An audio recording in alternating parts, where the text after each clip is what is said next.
उत्तर प्रदेश की संभल पुलिस ने एक सनसनीखेज वारदात का खुलासा किया है।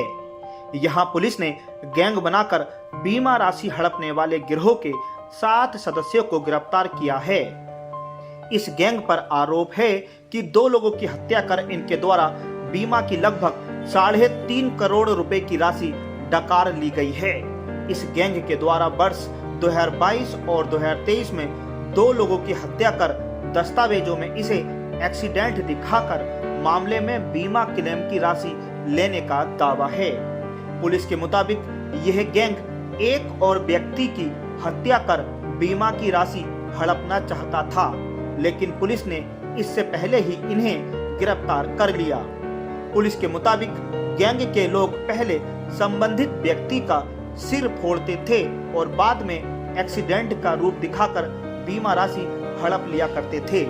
फिलहाल पुलिस ने इन शातिर अपराधियों को गिरफ्तार कर पूरे मामले से पर्दा उठाया है।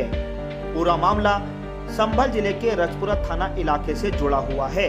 इस पूरे मामले में संभल की एडिशनल एसपी अनु कीर्ति शर्मा ने बताया कि अपराध एवं अपराधियों के विरुद्ध प्रभावी कार्रवाई करने के क्रम में जनपद संभल की पुलिस टीम द्वारा निरंतर अंतर्राज्यीय बीमा गिरोह के सदस्यों के विरुद्ध कार्रवाई की जा रही है।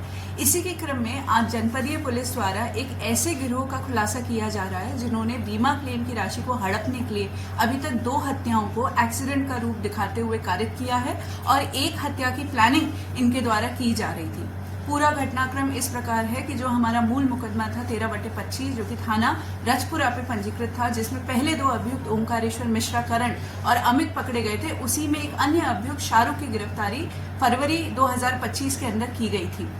जब शाहरुख के पास से हम लोगों ने एक मोबाइल भी बरामद किया था और विवेचना के क्रम में जब हम उसके द्वारा उसके पास से जो बरामद मोबाइल था उसके डेटा का अवलोकन कर रहे थे, तो हम लोगों ने एक बहुत अजीब सी चीज पाई कि एक व्यक्ति कमल के साथ जो उनकी व्हाट्सएप चैट्स थी उसमें वो एक अमन नाम के व्यक्ति की पॉलिसी क्लेम के बारे में बात कर रहे थे।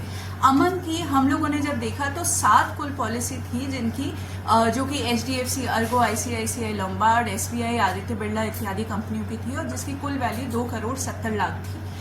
अमन की क्लेम की बात चल रही थी। हम लोगों ने ये भी देखा कि उसकी एक FIR जो कि जिसमें कि उसकी मृत्यु एक्सीडेंट से होना दिखाई गई थी, जो कि थाना रहरा जनपद अमरोहा पे मुकदमा पंजीकृत था, वो थी। उसके अलावा FR की जो कॉपी थी वो भी थी। क्लेम के डॉक्यूमेंट्स को जब हम लोगों ने गहनता से देखा तो उसके अंदर PM रिपोर्ट और पंचनामा भी संलग्न था और PM रिपोर्ट को जब देखा गया तो अमन के शरीर पे एक्सीडेंट की चोट दिखाने के बावजूद पूरे शरीर पे कहीं पे भी कोई खरोच भी नहीं थी और मात्र सर पे 4 बड़ी इंजरीज थी, जिसमें 2 छोटे 3/5 सेंटीमीटर की बोन डीप इंजरीज थी। हमें इस बात का संदेह हो गया क्योंकि हम बीमा गिरोह पे लगातार काम कर रहे थे कि ये एक एक्सीडेंट ना होकर एक सुनियोजित हत्या हो सकती है। इसलिए हमारे द्वारा एक रिपोर्ट प्रेषित की गई कि इसमें अग्रिम विवेचना की आवश्यकता है और DIG सर के आदेश से ये अमरोहा से ये विवेचना जो है थाना रजपुरा में ट्रांसफर हुई। इसी की विवेचना के दौरान जो हमने दस्तावेजों से 2 प्रमुख अभियुक्तों को चिन्हित किया था, उनका नाम था कमल और वेद प्रकाश, जो कि धनारी के रहने वाले हैं। इन लोगों को हम लोगों ने बुलाया और इन लोगों से गहनता से जब पूछताछ की गई तो इन लोगों ने स्वीकार किया कि इनके द्वारा बीमा क्लेम की राशि को हड़पने के लिए अमन की हत्या की गई, जो कि इनकी सगी मौसी की लड़की का लड़का था। इनकी मौसा जी की डेथ हो चुकी थी और मौसी की लड़की की भी डेथ हो चुकी थी।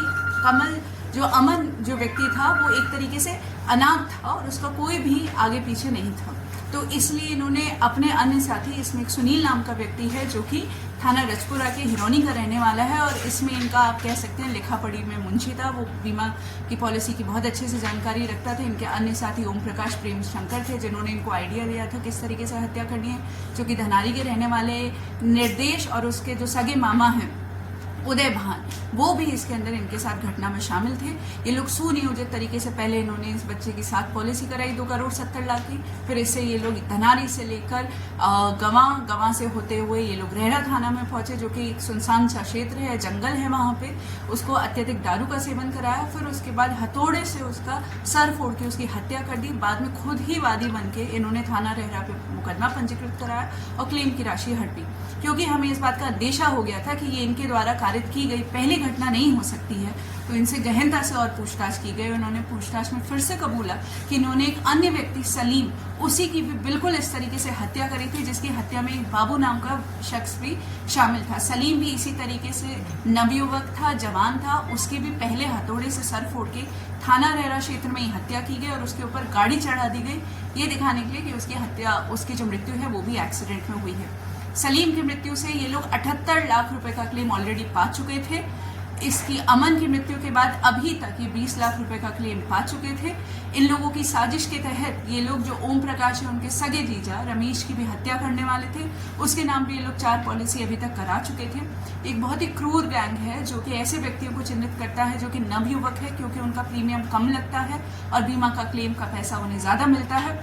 उन लोगों को चिन्हित करते हैं, बर्बरता पूर्वक उनका सर फोड़ के उनकी हत्या कर देते हैं और उस हत्या को एक्सीडेंट का रूप दिखाते हुए बाद में क्लेम की राशि को प्राप्त कर लेते हैं। इन लोगों को हत्या का दोषी मानते हुए आज मुकदमा अपराध संख्या 345/23 में अंतर्गत धारा 420, 302, 201, 475, 120B IPC में गिरफ्तार कर न्यायिक अभिरक्षा में भेजा जा रहा है। मैम, कितने मामलों के इस तरह की जो बीमा गैंग के, तो कितने आरोपी अब तक जेल भेज चुके हैं? ये जो हमारी गैंग है, इनके द्वारा 2 हत्याएं की गई हैं और उसके अलावा 1 हत्या की इनकी प्लानिंग थी, परंतु इससे पहले जनपद संभल की पुलिस द्वारा 2 इसी तरह की हत्याओं का अनावरण पिछले 10 दिनों में किया गया है। एक थाना चंदौसी के अंदर एक दरियाब नामक विकलांग व्यक्ति की इसी तरीके से हत्या की गई थी और बाद में उसे एक्सीडेंट का रूप दिया गया था। अभी हाल ही में थाना भैजोई में एक व्यक्ति जिनका नाम नवीन है, उन्होंने अपने सगे भाई संजय को ई रिक्शा से धक्का मारकर और बाद में उसका सड़क पर पटक कर उसकी हत्या कर दी थी और उसे एक्सीडेंट का रूप दिखा के बीमा का क्लेम दिया था। मैम, मृतकों की इसमें मैम जो कितनी पॉलिसी अभी तक जो है कराई गई थी इसमें जो है, और कितना क्लेम अभी उन्होंने ले लिया था? तो जैसा कि मैंने आपको पहले ही प्रेस ब्रीफिंग में बताया है कि सलीम नामक व्यक्ति की इन लोगों ने कई पॉलिसी कराई थी।